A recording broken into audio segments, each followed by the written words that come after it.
اللهم لولا أنت ما اهتدينا ولا تصدقنا ولا صلينا فاغفر فداء لك ما اتقينا ونحن عن فضلك ما استغنينا وأنزلا سكينة علينا وثبت الأقدام إن لاقينا إنا إذا صحابنا أتينا وبالصياح عولوا علينا إن الأولى هم بغوا علينا إذا أرادوا فتنة أبينا هم لولا أنت ما اهتدينا ولا تصدقنا ولا صلينا. یہاں تک کہ یہ گھڑیاں ختم ہوتی آئی کہ ایک مرتبہ کا واقعہ ہے. میں نے بتایا تھا کہ جنگ نہاوند ایک پیش آئی تھی جو بہت بڑی جنگ تھی. اس میں باس قیدی کیا ہے پکڑے گئے. اس میں فیروز نام کا ایک شخص بھی غلام بنا کے لے آئے جس کی کنیت ابو لولو تھی، نام فیروز تھا. یہ یہاں سے پہنچتا مغیرہ بن شعبہ ایک صحابی ہیں، بہت بڑے صحابی ہیں. ان کے ہاتھ میں آیا اور انہوں نے اس جنگی قیدی کو اپنا غلام بنایا. غلام بھی تھا تو ان کے ہاں کام کرتا تھا. تو وہ بڑا نقاش تھا، یعنی کبھی کبھی کوئی انسان کیا ہے لکڑی میں بہترین چیزیں بناتا ہے اور کبھی کبھی کوئی انسان کیا ہے لوہے میں بہترین چیزیں بناتا ہے. وہ جو تھا نا وہ لوہے میں بہترین چیزیں بناتا تھا، یعنی تلوار بناتا تھا، کبھی نقش و نگار بناتا تھا، کبھی خنجر بناتا تھا. یہ لوہا کا بہترین ماہر فنکار تھا. تو حضرت مغیرہ بن شعبہ نے اس کے لیے ہر دن 2 دینار 2 درہم سبمٹ کرنا ہے، اس ٹیکس پر اس کو رکھا ہوا تھا. یہ آیا حضرت عمر کے پاس اور وہاں کہ مغیرہ مجھے تکلیف دیتے ہیں. حضرت عمر نے پوچھا کیا تکلیف ہے تمہیں؟ کہا کہ ہر دن 2 درہم میں کما کے اپنی کمائی میں سے انہیں دینا ہے اس غلامی کے عوض. تو حضرت عمر نے پوچھا کہ اچھی بات ہے، کام کیا کرتے ہو؟ کہا کہ میں نقاری کرتا ہوں، میں لوہار ہوں. کہا کہ تم تو بہت اچھا پیسہ کما لیتے ہو کہ 2 دینار دینا کیا بات ہے، 2 درہم دینا کوئی بات ہی نہیں ہے، برابر ہی لیتے ہیں مغیرہ. اور ادھر دوسری روایت میں ہے کہ ایک مرتبہ مغیرہ خود آئے اور کہا کہ حضرت عمر سے کہ یہ غلام میرا بہت کم دیتا ہے، آپ اس کو سمجھائیے کہ مجھے کچھ بڑھا کے دے. تو حضرت عمر نے کہا اس غلام سے ابو لولو فیروز سے کہ بھائی تم 2 دینار جو 2 درہم جو دیتے ہو بہت کم ہے، 4 درہم دیا کرو. وہیں سے اس کو غصہ پڑ گیا. یہ بدبخت کافر تھا، مجوسی تھا، ایرانی تھا. اب تانے بانے ملا کے دیکھو کہاں سے بات شروع ہوتی ہے. میں بعد میں اسی کو رکھ کے کیا ہے آگے بات چلاؤں گا. یہ مجوسی تھا، کافر تھا، ایرانی تھا، ایران سے آیا تھا. اور یہ بدبخت کیا ہے اسی دن سے حضرت عمر کا بغض پال لیا تھا. بس کہ بعض روایتوں میں یہ کھل کے کہا کرتا تھا، یعنی بات مشہور ہوئی، بات معلوم ہوئی کہ عمر سے بات ہوئی تو حضرت عمر کی ایک مرتبہ اور ملاقات ہوئی. یا بعض روایتوں میں ہے کہ اسی وقت کی ملاقات میں حضرت عمر نے کہا کہ بھائی میں نے سنا ہے تو چکی بہت اچھا بناتا ہے. یعنی وہ لوہاری تھا نا، کہ لوہا کے 2 پارٹ جمع کر کے چکی جو ہاتھ سے پیتی جاتی تھی، اس زمانے میں نئی ٹیکنیک آئی تھی. ایسی ٹیکنیک کہ جس میں کیا ہوتا ہاتھ کے بجائے ہوا چلتی تو چکی پھرتی، ہوا سے چکی پھرتی. تو وہ ٹیکٹس اور وہ فن اس کو آتا تھا. تو حضرت عمر نے اس سے پوچھا کہ میں نے سنا ہے تو چکی کیا ہے ہوا کے زور پہ چلاتا ہے؟ کہا کہ ہاں میں وہ کام بھی کرتا ہوں. تو حضرت عمر نے کہا کہ میرے لیے بھی ایسی ایک چکی بنا دے. تو وہ بدبخت نے کہا کہ میں ایسی چکی بناؤں گا مشرق و مغرب جانے گی مجھے. اسی وقت بھی کیا ہے بغض ہی میں مبتلا تھا بدبخت. اسی وقت کیا ہے لوگوں نے بھانپا تھا کہ اس بدبخت کے پاس کیا ہے نفرت کی بو آتی ہے. اور ادھر کیا ہوا، ادھر دیکھیے سفر حج کے موقع پر جب آ کر بسپر 3 سال کا، خاص کر بسپر 3ویں ہجری کا حج جب آیا نا تو ایسے حج میں خود حضرت عمر جانے لگے. اور وہاں سے واپسی میں کئی دفعہ انہوں نے یہ باتیں دہرائی اپنے ساتھیوں سے کہ میں بوڑھا ہو گیا ہوں، کمزور ہو گیا ہوں، میری رعایا بہت بڑھ گئی ہے. اے اللہ کوئی نقصان، کوئی کمی، رعایا کی دیکھ بھال میں کوئی لغزش ہو جائے، اے اللہ اس سے پہلے تو مجھے بلا لے. تو اپنے آپ کی دعائیں کیا کرتے تھے یوں. اور اس کے ساتھ ساتھ دعائیں ان کی خاص یہ ہوتی تھی کہ اے اللہ تیرے نبی کے شہر میں مجھے کیا ہے شہادت کی موت دے. یہ دونوں چیزیں ایک ناممکن سی تھی لیکن یہ دعائیں بہت زیادہ کرتے تھے. یہاں تک کہ حج سے ریٹرن آئے تو ان کا زیادہ تر انہی دعاؤں کے اندر ہوتا تھا تو ایسی حالت ہی میں یہ بدبخت نے کیا ہے ان سے ملاقات کی اور اس نے دشمنی پال لی. اب اس کے بعد ہوا کیا؟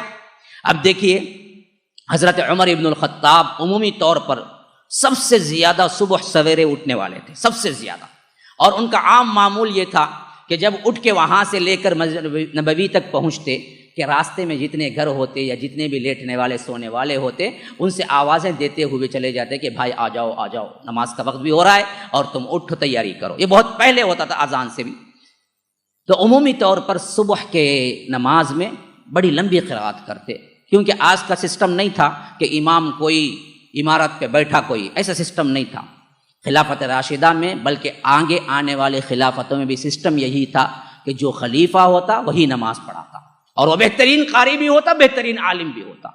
تو حضرت عمر جتنی مدت خلیفہ رہے نماز بھی وہی پڑھاتے تھے، حضرت ابوبکر جتنی مدت رہے وہ نماز بھی وہی پڑھاتے تھے، حضرت عثمان جتنی مدت رہے نماز بھی وہی پڑھاتے تھے. یہ سسٹم تھا کہ ہمیں دین دنیا کو ٹکڑے کرنا نہیں ہے، یہ اسلام کا دین ہے، تمہارا من مانا دین نہیں ہے کہ دین کے لیے کسی شخصیت کو چنو، دنیا کے لیے کسی شخصیت کو چنو. کوئی حکمران تمہارا کیا ہو، الف با بھی نہیں آتا ہو، لا الہ الا اللہ بھی صحیح پڑھنا نہیں آتا وہ ہو، اور دینی لحاظ سے دوسرے قاضی تمہارے ہوں. نہیں، جو قاضی ہوتا وہی امیر ہوتا، جو امیر ہوتا وہی قاضی ہوتا، جس کو نماز اچھی پڑھانے آتی وہی خلیفہ ہوتا، جو خلیفہ ہوتا وہی سب سے اچھا نماز پڑھاتا. یہ سسٹم تھا. تو خود حضرت عمر ہمیشہ آ کے نماز پڑھاتے تھے. تو صبح سویرے جب نماز فجر پڑھانے کے لیے آئے اسی وقت یہ ابو لولو فیروز نے تہیہ کر لیا کہ آج میں فجر کی نماز میں ان پر حملہ کروں گا. حملہ کرنے کے لیے اس نے 2 دھاری خنجر بنایا تھا، یعنی اس طرف سے چباؤ تو بھی کیا ہے نوکدار تھا اور اس طرف سے چباؤ تو بھی نوکدار تھا، درمیان میں پکڑنے کا دستہ تھا اور یہ لوہار تھا خود. تو اس نے بہترین خنجر بنایا اور اس خنجر کو اپنے حساب سے چھپا کے رکھ کے پہلے ہی مسجد نبوی میں محراب کے قریب کسی ستون کے آڑ میں چھپ کے کھڑا ہو گیا کہ جب عمر آئے تو ہم حملہ کریں گے، اور حملے کے لیے اس نے چنا کہ نماز میں ہو تب حملہ آسان ہو جائے گا. تو حضرت عمر عمومی طور پر جیسے نماز پڑھانے کے لیے آتے تھے، آئے صف بندی ہوئی اور پیچھے کی صف میں صف اول پہ عبد الرحمن بن عوف کھڑے ہوئے تھے.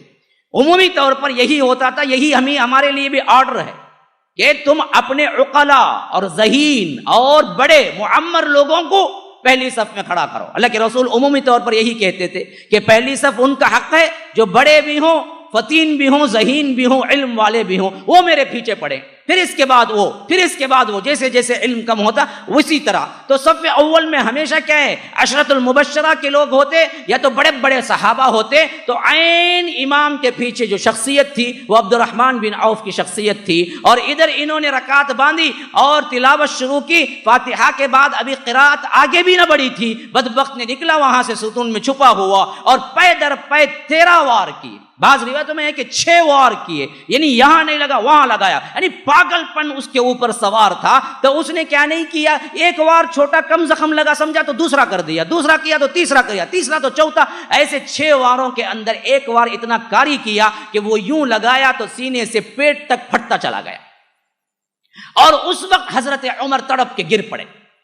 جب گر پڑے تو اس وقت بھی نماز کا احساس تھا کہ نماز ہے. تو پیچھے سے عبد الرحمن بن عوف کے ہاتھ کو کھینچا اور مصلی پہ کھڑا کر دیا اور نماز جاری ہو گئی. اور جیسے ہی نماز جاری ہوئی تو پہلی صف والوں کو صرف اتنا معلوم ہوا کہ آواز چینج ہو گئی ہے، لیکن یہ نہیں معلوم ہوا کہ ہوا کیا ہے، کیونکہ بہت لمبی صفوف تھی. مسجد نبوی کی توسیع حضرت عمر کے دور میں 2 مرتبہ ہو چکی تھی، بہت پبلک تھی، اور ادھر مائک وغیرہ کا سسٹم کوئی نہیں تھا.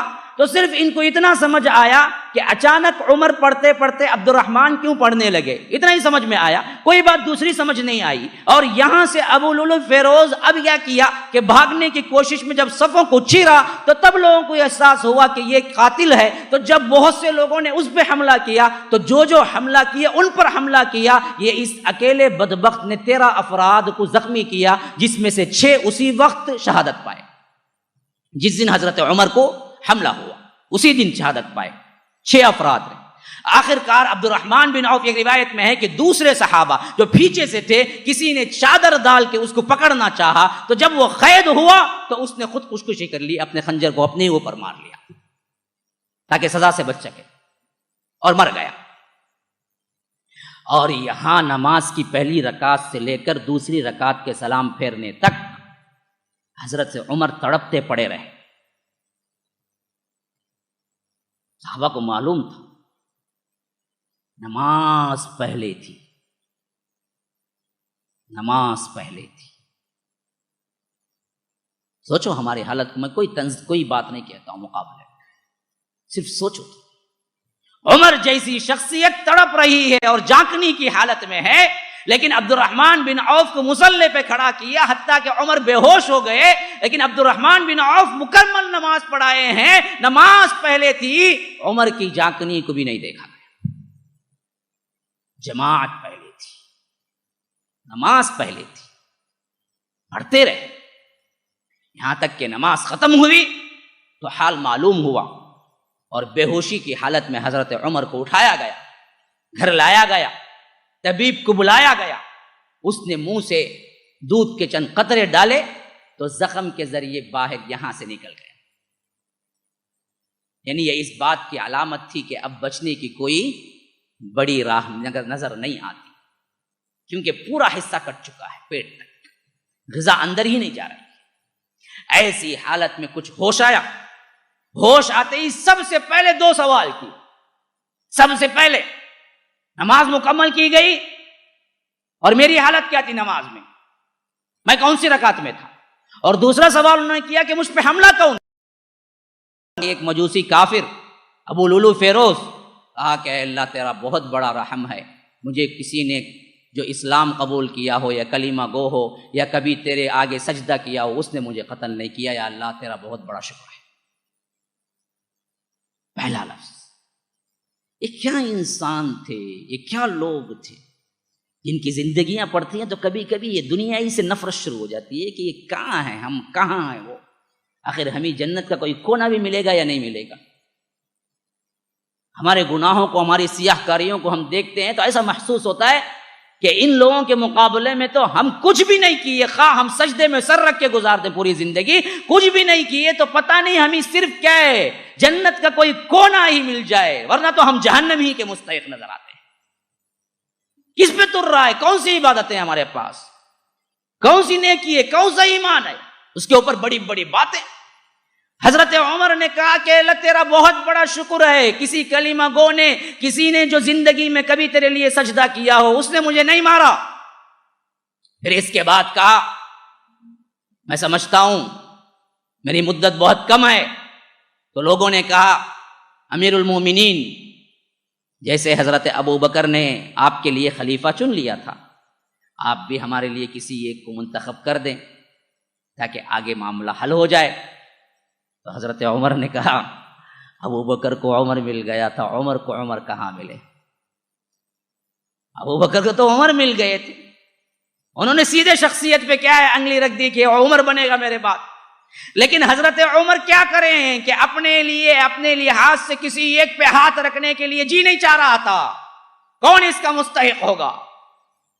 وہ یہ کہنا نہیں چاہ رہے تھے کہ فلاں میرے بعد ہو جائے گا. کیوں؟ انہوں نے کہا کہ اگر کل اللہ مجھ سے پوچھے، میں جانے کے بعد بھی عذاب لینا نہیں چاہتا، وہ بھی تو میری ذمہ داری ہو جائے گی نا کہ میں نے منتخب کر کے آیا.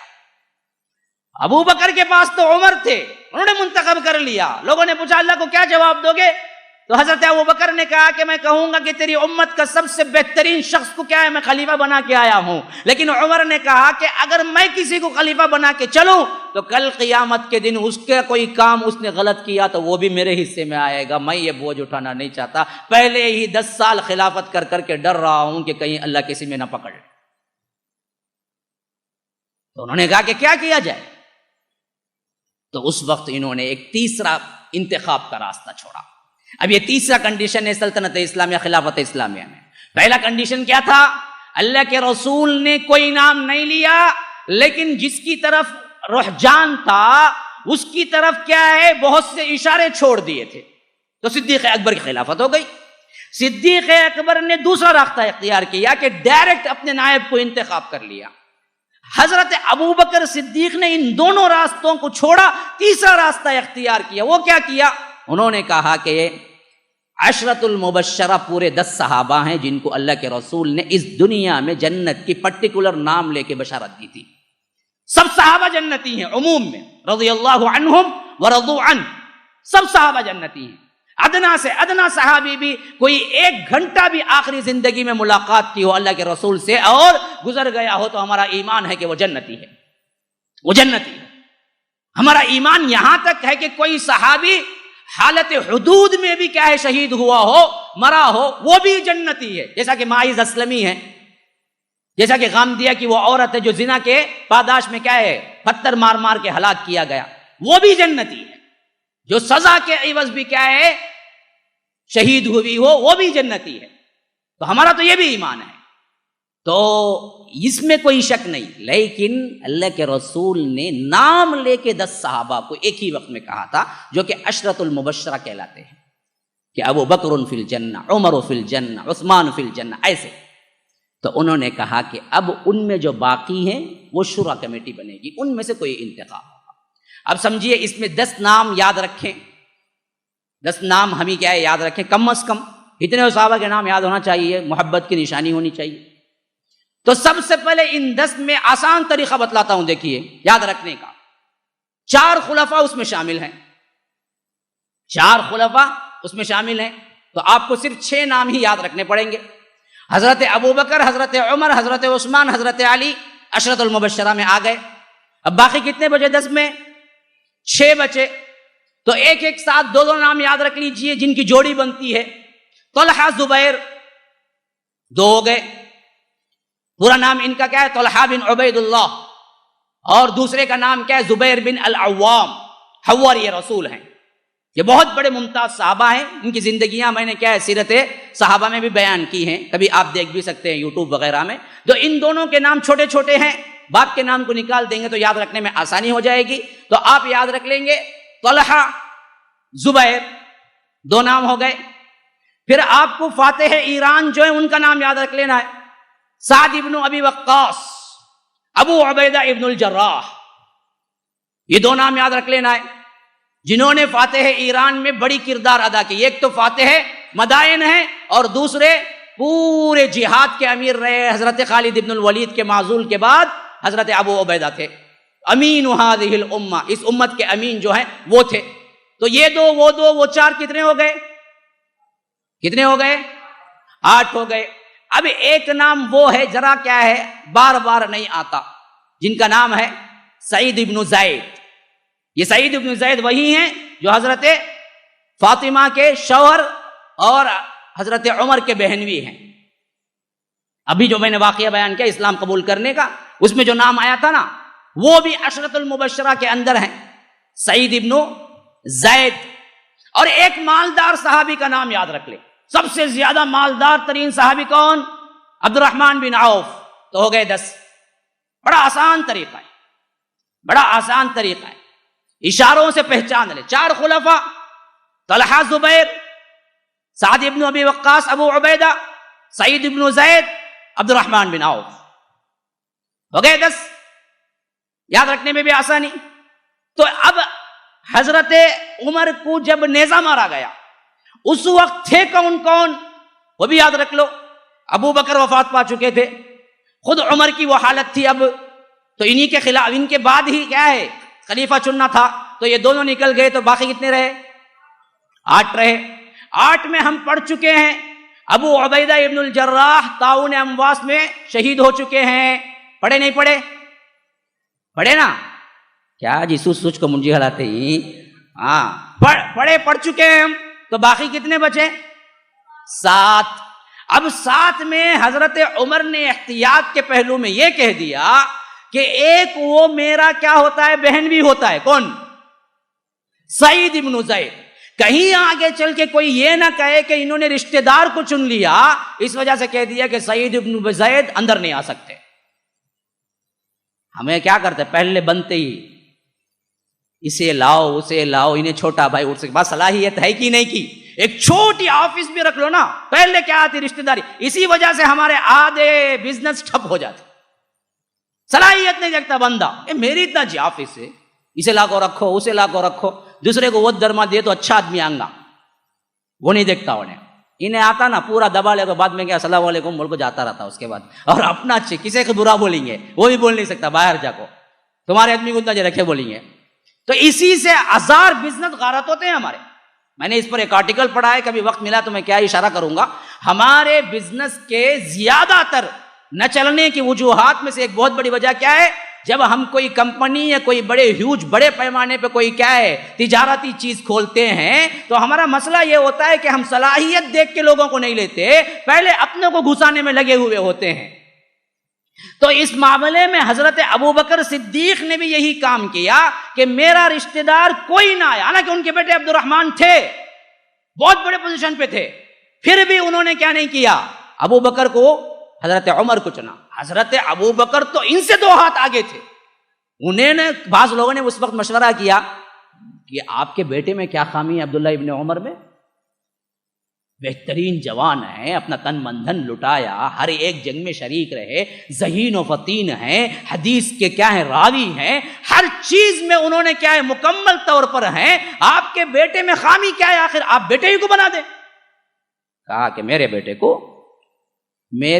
کو میں اس وجہ سے ہی بنانا نہیں چاہتا, تو میں پسند نہیں کرتا کہ میری رشتہ داری میں پھر یہ بوجھ آئے. میں ایک سنبھالا, اب میری رشتہ داری کو کیوں میں بوجھ دوں, اس وجہ سے بھی نہیں چاہتا. اور دوسری بات یہ ہے کہ اپنی بیوی کو طلاق دینا نہیں آتا, میں ایسے شخص کو بنا دوں.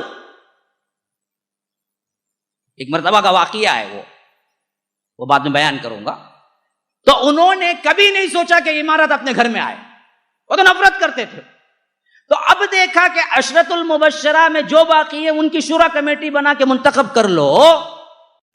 اس وقت عشرۃ المبشرہ کے اندر جو لوگ تھے وہ کل 7 تھے, اور انہیں سعید ابن زید کو یہ کہہ کے نکال دیا کہ یہ میرا داماد ہے, میرا بہنوی ہے, اور ہو سکتا ہے اس کو لوگ ترجیح دیں کہ عمر کا بہنوی ہے, تو مجھے رشتہ داری کے اندر یہ چیز لانی نہیں ہے. تو یہ کہہ دیا کہ عمر ابن زید کو نکال دو, سعید ابن زید کو نکال دو, باقی 6 بچے. اس میں طلحہ بھی اس وقت مدینے میں نہیں تھے, طلحہ بن عبید اللہ ایک صحابی نہیں تھے. تو انہوں نے کہا کہ جب تک طلحہ آ جائیں انتظار کرو, لیکن انتظار کی مدت صرف 3 دن ہے. 3 دن کے اندر طلحہ آ جائیں تو ان کو بھی شامل کر لو. پھر اس کے بعد ان 6 کے اندر کوئی نہ کوئی خلیفہ چن لینا چاہیے. اگر طلحہ 3 دن تک بھی نہیں آئے تو جو 5 باقی ہیں وہی لوگ ایک کو چن لینا چاہیے, لیکن 3 دن سے زیادہ نہ ہو میری وفات کے بعد. یہ کہا, پھر 3 دن زندہ رہے اسی حالت میں. اور جس دن انہیں خنجر گھونپا گیا وہ دن جمعرات کا دن تھا اور فجر کی نماز تھی. تو یوں رکھ لیجئے کہ جس دن زخم لگا وہ پورا جمعرات گزرا, اور اس کے بعد کے 3 دن شمار کریں گے تو جمعہ, ہفتہ, اتوار کے دن جو کہ ایک کم محرم بھی تھا, ساتھ میں 24ویں ہجری میں بھی داخلہ تھا. تو اتوار کے دن ان کی تدفین ہوئی, وہ گزرے.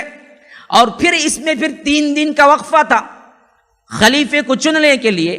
تو گویا حضرت عثمان محرم 3 کو بیٹھے 24ویں ہجری کے. یہ ترتیب بندی ہے, یہ ڈیٹ یاد رکھیں, یہ ترتیب بندی ہے خلافت پر بیٹھنے کی. اب جو احوال پیش آئے اس پہ غور کرو کہ سب سے پہلے انہوں نے یہ کام تو کیا, جب خلافت کا بار ذمہ دار کی لوگوں پر پہنچا دیا تو اس کمیٹی پر پابندی کرنے کے لیے بھی بعض لوگوں کو باہر سے بلوایا. جیسے حضرت عبد الرحمن بن عوف کو کہا کہ دیکھو تم اس پورے 6 کی کمیٹی پر نگرانی رکھ کے جلد سے جلد کسی ایک کو خلیفہ چن لینا. اور اسی طرح مقداد بن اسود کو یہ کہا کہ دیکھو ان 3 دنوں کے اندر ان کو جمع کر کے فیصلہ لے لینا, اور جب یہ جمع ہو جائیں تو باہر جانے نہ دینا, دروازہ بند کر کے تم ان کو پہرا دینا کہ لوگ اور یہ آپس میں کیا ہے گڑبڑ نہ کر دیں. اور اسی طرح مسور بن مخرمہ کو یہ صحابی کو بلایا اور کہا کہ دیکھو یہ لوگ جب بھی جمع ہوں آپس میں مشورہ کریں, پوری نگرانی کرنا کہ کوئی وہاں دروازے پر آ کر نہ بیٹھے. اور سعد ابن ابی وقاص کو ذمہ داری دی کہ تمہاری ذمہ داری ہے کہ ان 6 کے اندر کوئی اختلاف نہ ہو, اور جو کوئی اختلاف میجارٹی کے برخلاف کرے گا اس کو قتل کر دو. اللہ اکبر. اختلاف حضرت عمر کی نظر میں کتنا بڑا گناہ تھا دیکھیے. سب کے سب وہ تھے جو عشرۃ المبشرہ میں شامل تھے، لیکن انہوں نے پہلے ہی بھانپ لیا کہ ایک کے اختلاف سے یا امت میں وہ اختلاف پڑے گا جو کہ آگے چل کے بہت برا اس کا پھل نکلے گا. تو حضرت عمر پہلے ہی کہہ دیا کہ اگر میجارٹی کے برخلاف کسی اکیلے نے اختلاف کیا تو اس کو وہیں قتل کر دو. یہ تب تمام ہدایات خلافت کی حیثیت سے تھے. پھر اس کے بعد خود ہی فرمایا میں نہیں سمجھتا جس گروہ میں علی ہیں رضی اللہ عنہ اور عثمان ہیں رضی اللہ عنہ تو لوگ دوسروں کو ترجیح دیں گے. یعنی ان 6 میں سے میں سمجھتا ہوں کہ ان دونوں میں سے کوئی آئے گا خلیفہ. جس گروہ میں عثمان ہوں اور جس گروہ میں علی ہوں تو پھر لوگ دوسروں کی طرف نہیں دیکھیں گے. باقی عشرۃ المبشرہ سعد بن ابی وقاص ہیں، عبد الرحمن بن عوف ہیں، طلحہ ہیں، زبیر ہیں، ان کو نہیں دیکھیں گے. مجھے امید ہے ان دونوں میں سے ہی کوئی آئے گا. خیر کوئی بھی آئے میں اس کو نصیحت کرتا ہوں کہ وہ امت کی باغ دوڑ سنبھالنے کے بعد عدل و انصاف کو قائم رکھے. سب سے زیادہ انصار کا خیال رکھے، کیونکہ اللہ کے رسول صلی اللہ علیہ وسلم نے ہمیں حکم دیا تم میں سے جو بھی بڑا بنے گا وہ انصار کا خیال رکھے. کیوں؟ اگلی دنیا میں مسلمان بڑھتے جائیں گے لیکن انصار کم ہوتے جائیں گے. ان کی بیوٹی یہ ہے حتیٰ کہ ایک زمانہ آئے گا انصار میں کوئی نہیں ہوگا. حالانکہ وہ بیک بون تھے، انہوں نے سہارا دیا. مدینے میں اسٹیبلش حکومت ہونے کے لیے سب سے زیادہ کردار ان لوگوں کا تھا. تو جو بھی امیر بنے انصار کا خاص خیال رکھے اور عدل و انصاف کا دامن پکڑے رہے اور اپنے آپ کو ہرگز کوئی دربان مقرر نہ کرے کہ لوگوں کو اپنے امیر کے ساتھ بات کرنے میں تکلیف ہو. پھر یہ چیزیں اپنی طرف سے جب اطمینان ہوا کہ میں نے خلافت کی ذمہ داری صحیح لوگوں تک پہنچا دی تو اپنی فکر کیے. کہا کہ اپنے بیٹے سے عبداللہ ابن عمر سے کہ بیٹا جاؤ اماں عائشہ کو سلام کہنا اور پوچھنا کہ عمر پوچھتا ہے. یہ نہیں بولنا کہ امیر المؤمنین پوچھتے ہیں، کہیں امیر المؤمنین کے دبدبے پہ آ کے فیصلہ نہ کر دیں، بلکہ پوچھنا کہ عمر پوچھتا ہے کہ جو تمہارے حجرے میں ایک طرف کی جگہ ابھی خالی ہے، ادھر اللہ کے رسول ہیں، ادھر ابو بکر ہیں، اور ایک جگہ جو خالی ہے اس جگہ میں دفن ہونا چاہتا ہوں، اگر آپ اجازت دے دیں. تو اس وقت پوچھنا کہ امیر المومنین نہ بولنا، اس وقت پوچھنا کہ عمر پوچھتا ہے، عمر کی حیثیت سے مجھے پیش کرنا. پھر اس کے بعد عبداللہ ابن عمر بھاگے گئے. اما عائشہ یہ سن کے رو رہی تھی اس وقت کہ خنجر گھونپا گیا حضرت عمر کو، بات مشہور ہو چکی تھی. کہا کہ اماں ابا جان پوچھتے ہیں کہ یہ جگہ قبر کے لیے انہیں دی جائے جہاں ان کے ساتھی دفن ہیں، کیونکہ عموماً سنا کرتے تھے میں ابو بکر عمر گیا، میں ابو بکر عمر آئے، میں ابو بکر عمر مانتے ہیں، میں ابو بکر عمر نے کہا. یہ چیز پسند تھی کہ زندگی میں جو اکٹھا رہے، برزخ میں بھی اکٹھا رہیں، جنت میں بھی اکٹھا رہیں. تو اماں آپ کی اجازت چاہیے. تو انہوں نے کہا عبداللہ ابن عمر سے کہ بیٹا اصل میں بات تو یہ ہے، یہ جگہ میں اپنے لیے پسند کی ہوئی تھی، یہ جگہ میں اپنے لیے پسند کی ہوئی تھی، لیکن آج عمر کو میں اپنے اوپر ترجیح دیتی ہوں. آج عمر نے پوچھا ہے، کبھی کچھ نہیں پوچھا تو یہ ٹکڑا پوچھا ہے، اس کے لیے میں ترجیح دیتی ہوں. جاؤ ابا جان سے کہہ دو کہ میں یہ جگہ برضا اور رغبت دیتی ہوں، یہاں ان کی تدفین ہو جائے، اس میں کوئی مسئلہ نہیں ہے. وہ یہ خوشخبری لے کے بھاگتے دوڑتے آئے اور کہا کہ امیر المومنین خوش ہو جائیے، اللہ تبارک و تعالیٰ نے آپ کا مسئلہ آسان کر دیا ہے. اما عائشہ مان گئی ہیں. تو پھر بعض روایتوں میں آتا ہے کہ پھر بھی کہا کہ آج میں خلیفہ ہوں، ہو سکتا ہے کل آنے والے دنوں میں کبھی خلیفے کی خلاف کرنے کی وجہ سے کچھ ان کے اوپر مصیبت نازل ہو، یہ سوچ کے انہوں نے یہ حکم دے دیا ہو، کل میری میت بھی دروازے پہ کہہ کے ایک مرتبہ اور اجازت لے لینا. جب وہاں میت پہنچے گی تب بھی ایک مرتبہ اجازت پھر لے لینا. پھر اس کے بعد عبداللہ ابن عمر سے کہا، جب آخری دن تھے اتوار کا، تو کہا کہ بیٹے مجھے اٹھا کے بستر سے نیچے رکھ دو. کہا کہ ابا جان ایسی حالت میں آپ کو بڑی تکلیف ہوگی، خون رس رہا ہے، تکیہ بھیگ چکا ہے، دن بدن آپ کمزور ہوتے جا رہے ہیں، آپ کے لیے بستر ضروری ہے، آپ کو بستر سے نکال کے زمین پہ رکھنے میں بڑی تکلیف ہوگی آپ کو. کہا کہ بیٹے میں جو چاہتا ہوں وہ کرو، میرا جسم نکال کے بستر سے نکال کے زمین پہ رکھو. کہا کہ ابا جان آپ یوں تکلف کیوں کرتے ہیں؟ کہ اللہ تبارک و تعالیٰ نے تمہیں فلاں فلاں بشارتیں نہیں دی ہیں. کہا کہ بیٹا میں جو کہہ رہا ہوں وہ کر. جلال میں آ گئے تو بیٹا مجبور ہو گیا، بستر سے نکالا، زمین پہ رکھ دیا. تو حضرت عمر اپنی گال کو، اپنے کلے کے اس طرف کو ایک طرف سے دہنی طرف کو اٹھا کے زمین سے رگڑنا شروع کر دیا. کہا کہ اے اللہ مجھ پہ رحم کر دینا، میں تیرے پاس آ رہا ہوں، پتہ نہیں کیا گناہ لے کے آ رہا ہوں، پتہ نہیں معافی ہوگی یا نہیں ہوگی. آج تیرا یہ ذلیل بندہ پیشانی پہ اپنے آپ کو رگڑتے ہوئے کہہ رہا ہے کہ اے اللہ اس وقت مجھے کیا ہے معاف کر دینا. پھر زبان سے یوں الفاظ نکل گئے، کل اگر قیامت کے میدان میں اللہ کہہ دے کہ عمر تیرے لیے جنت بھی نہیں ہے جہنم بھی نہیں ہے، تیرے اعمال اور تیرے گناہ سب برابر برابر ہیں، چھوٹ جا بس، جہنم بھی نہیں ہے جنت بھی نہیں ہے، تو میں سمجھوں گا یہ بھی بہت بڑا مسئلہ حل ہو گیا ہے، یہ بھی اللہ تبارک و تعالیٰ کا بہت بڑا رحم ہو گیا ہے، کم از کم مجھے جہنم تو نہیں ملی.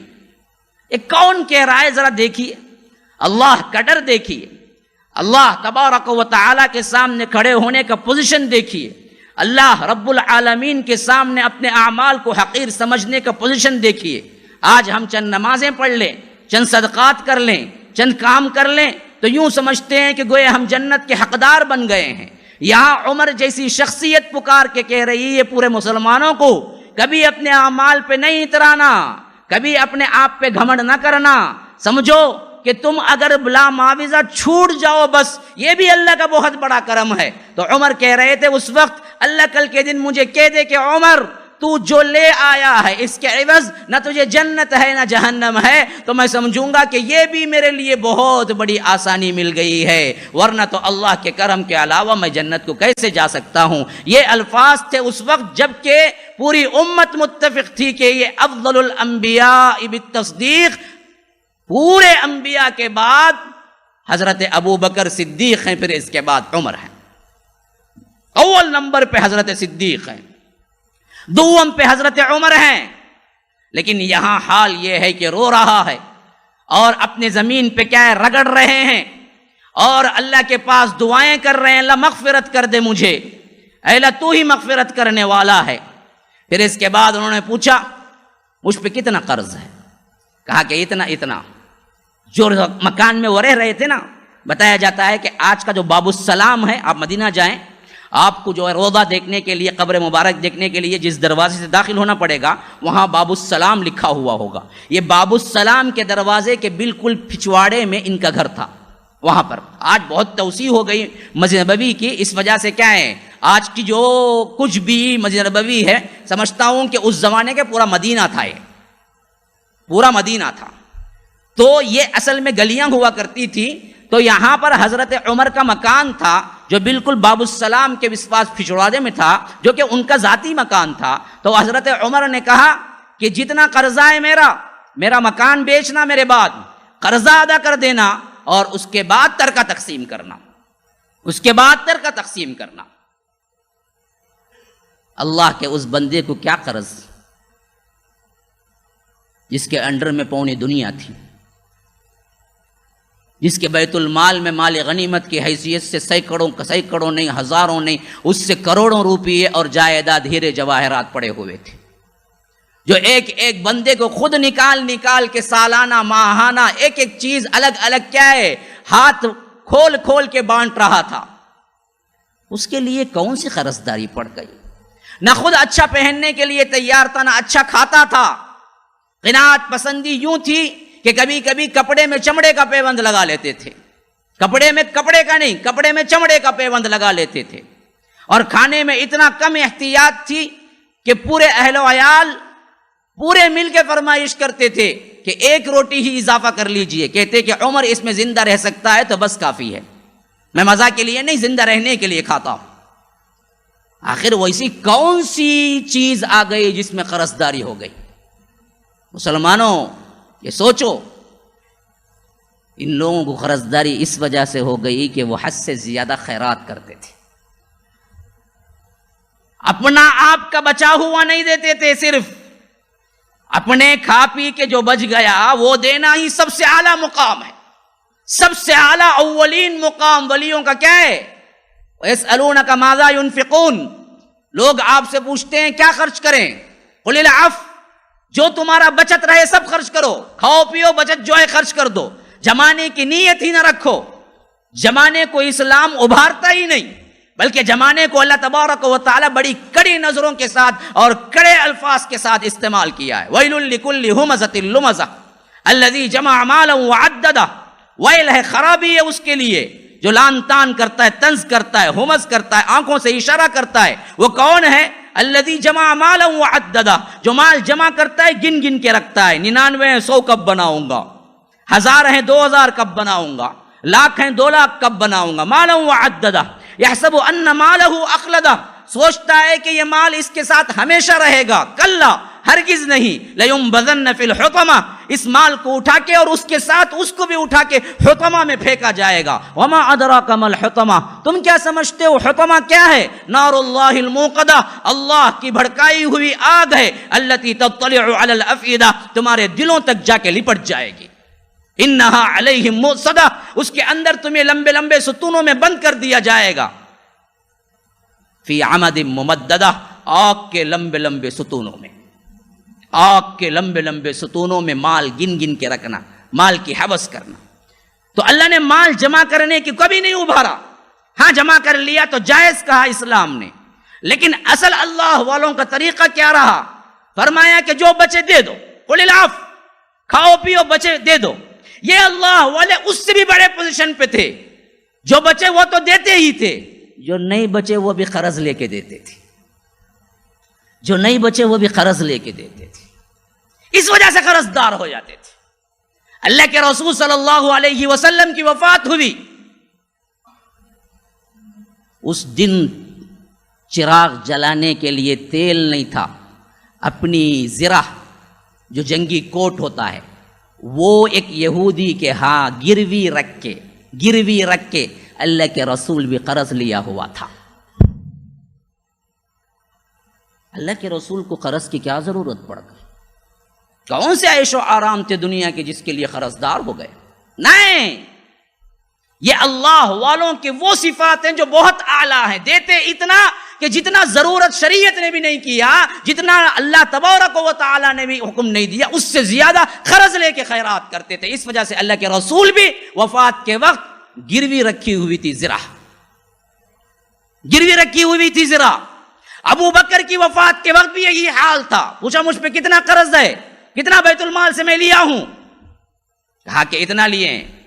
کہا کہ میرا گھر بیچو، میرے بعد ترکے میں میرا قرضہ ادا کرو، پھر اس کے بعد وراثت میں تقسیم کرو۔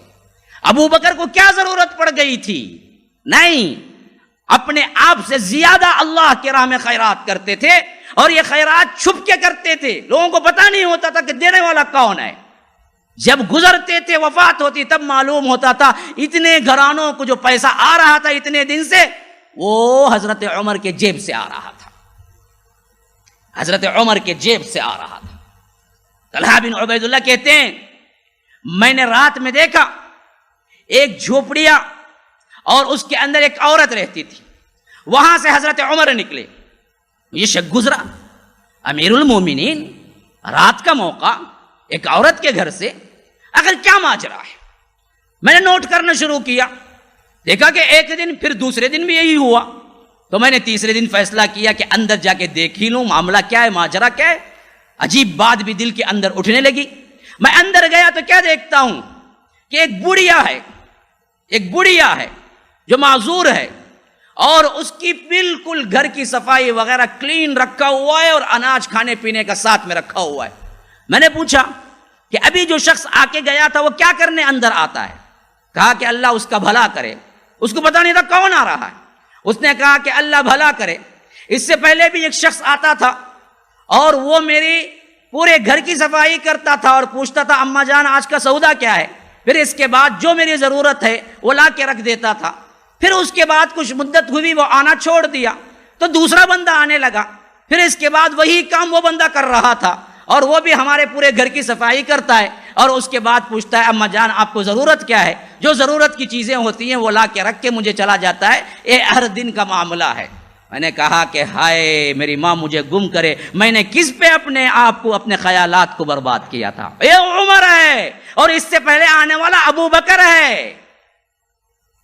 یہ عمر تھا جو کہ رات کے اندھیرے میں وہ بڑھیا کے پاس جاتے تھے اور گھر کی صفائی کرتے تھے، گھر کی صفائی، پھر اس کے بعد ضرورت کی چیزیں رکھتے تھے، پھر کہتے تھے کہ اماں جان کچھ چاہیے تو دوسرے دن بتا دینا۔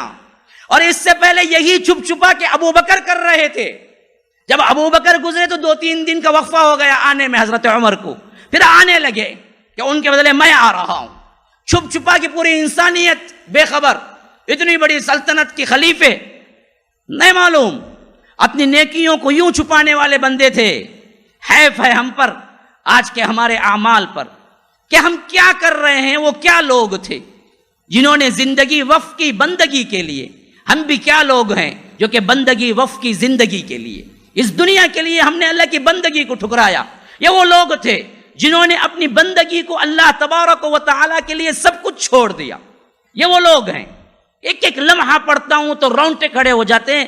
ان لوگوں کا یہ حال تھا تو ہمارا کیا ہوگا؟ ہمارے پاس کون سی چیز ہے؟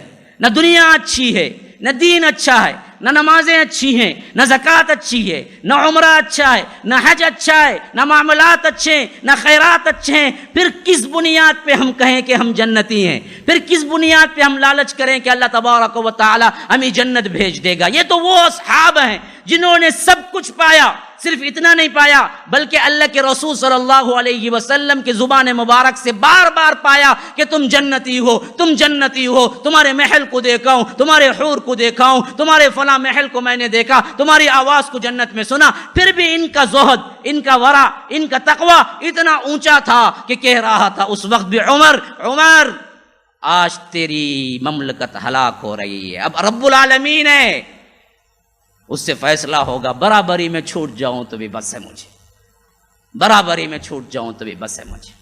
اللهم لولا أنت ما اهتدينا ولا تصدقنا ولا صلينا فاغفر فداء لك ما اتقينا ونحن عن فضلك ما استغنينا وأنزلا سكينة علينا وثبت الأقدام إن لاقينا إنا إذا صحابنا أتينا وبالصياح عولوا علينا إن الأولى هم بغوا علينا إذا أرادوا فتنة أبينا هم لولا أنت ما اهتدينا ولا تصدقنا ولا صلينا